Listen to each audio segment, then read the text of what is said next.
बचपन में एक बात जहन में बैठ गई थी कि जो छोटे होते हैं वो स्क्रू होते हैं, जो बड़े होते हैं वो बोल्ट होते हैं।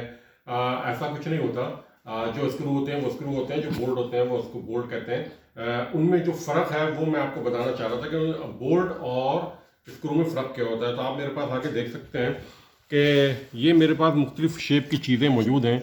मैं इसको भी उठा के जो हूँ बोल्ट बोल दिया करता था, इसको भी मैं इनको भी स्क्रू बोल दिया करता था। और मेरी 20 वीडियो इस वक्त मौजूद हैं जिसके अंदर मैंने गलत बोला हुआ है। इसको मैंने उठा के बोल्ट बोल दिया और इसको मैंने स्क्रू बोला हुआ है। लेकिन हैरत अंगेज़ तौर पे मुझे आज तक किसी ने ये नहीं कहा कि मैं गलत बोल रहा हूँ। किसी ने मुझे ये नहीं बताया कि ना मेरे हाथ में जो ये बोल्ट है ये बोल्ट नहीं है, ये दरअसल स्क्रू है। तो फिर मैंने सोचा अपने आप को इम्प्रूव करने के लिए मैं इस पर एक वीडियो बनाऊँ। तो मैं अब एक चीज़ दिखा देता हूँ मिसाल के तौर पे, एक ये है और एक ये है। तो बोल्ट और स्क्रू की डेफिनेशन क्या है। बोल्ट जो होता है उसके अंदर हमेशा आपको एक नट की ज़रूरत पेश आएगी। प्री ड्रिल आपको एक जो है नट चाहिए होगा, मिसाल के तौर पे जैसा आपको एक नट चाहिए होगा। और स्क्रू जो होता है ये अपना थ्रेड जो है वो खुद बनाता है।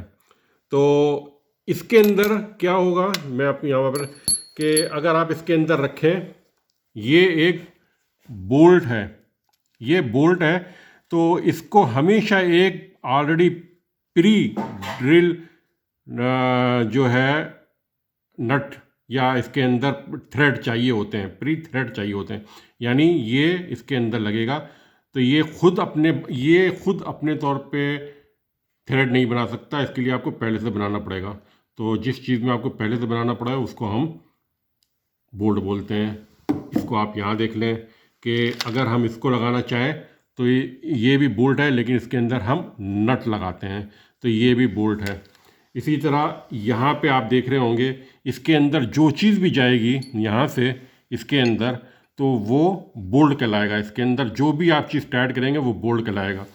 लेकिन ये जो है मिसाल के तौर पे ये कंक्रीट के अंदर लगाने वाला एक स्क्रू है।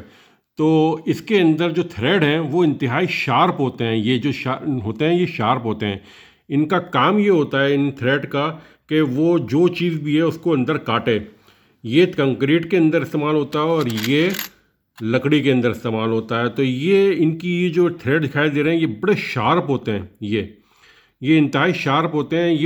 जब आप इसको चलाना शुरू करते हैं तो ये खुद ब खुद प्लास्टिक में या लकड़ी में ये अपने लिए थ्रेड खुद बनाती है। जबकि मैंने आपको बताया कि बोल्ट आपका थ्रेड ऑलरेडी मौजूद होना चाहिए। इसी तरह ये फर्नीचर में इस्तेमाल होने वाला एक बोल्ट है। इसके अंदर ये थ्रेड इंतहाई शार्प होते हैं, जो कि जब आप इसको यहाँ से टाइट करते हैं तो ये अपना थ्रेड खुद बनाता है। इसी तरह ये शेप के हैं, इसके अंदर आप स्क्रू से टाइट कर रहे होते हैं, ये भी बोल्ट होते हैं। इसी तरह आप ये देख रहे होंगे बिल्कुल एक जैसे लग रहे हैं ये दोनों शक्ल में। ये दोनों, इसको मैं हाथ पर रखता हूँ ताकि आपको दिखाई दे। ये बोल्ट है और ये जो है स्क्रू है। क्यों? इसके अंदर जो है कटिंग एज है और ये खुद ये जो है अपना थ्रेड खुद बनाएगा। इसके लिए आपके पास थ्रेड बनाया होना चाहिए। तो ये बोल्ट कहलाया, ये क्योंकि खुद बनाएगा लिहाजा ये स्क्रू कहलाता है। तो इनकी मुख्तलिफ़ किस्म की शेप होती हैं। इसके अंदर आप ये एलन की इस्तेमाल करते हैं, ये भी बोल्ट कहलाते हैं। गाड़ियों के अंदर इस्तेमाल होने वाले ये जो हैं मुख्तलिफ़ डिज़ाइन के, ये भी बोल्ट कहलाते हैं। तो ये इनकी डेफिनेशन होती है जिसका कि जानना आपको ज़रूरी है। शुक्रिया।